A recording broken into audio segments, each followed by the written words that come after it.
Viimastel aastatel on omavalitsustes, kus valdav elanikkond on venekeelne, lasteaedades terav puudus sotsiaaltöötajates ja logopeedides. Probleemi süvendab asjaolu, et pärast sõjategevuse algast Ukrainas enik Narik on lõpetanud kolmandate riikide spetsialistide, eelkõige logopeedide ja eripedagoogide diplomite tunnustamine.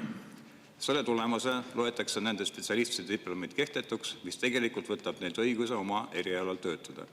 Seetõttu ei saa erivajadusega lapsed vajalikku abi, kuigi kõne ja sotsiaalse arengu probleemid sagenevad. Samal ajal nõuab haridusministeerium laste erilise abi osutamist, kuid seda tõkestab diplomite saamise keerukusega. Praegu on spetsialistidel õigus mingi aeg töötada lastega individuaalselt, mis ei ole sageli piisav täielikuks professionaalseks tegevuseks. Küsimus.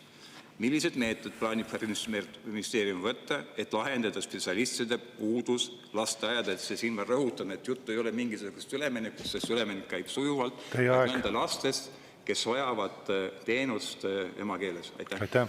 Ja aitäh küsimuse eest. Olen teemaga väga hästi kursis. Tallinna linnas on umbes 20 tugispetsialisti, kelle diplomid on enik Narik Keskus tunnistanud Eesti kvalifikatsiooninõuetele mitte vastavaks. Miks? Diplomid on omandatud Venemaa ülikoolides. Osa diplomeid on omandatud interneti teel, õppides Eestis ülikoolides, mis on Eestis akrediteerimata. Nüüd, mis tähendab enik Nariku otsus?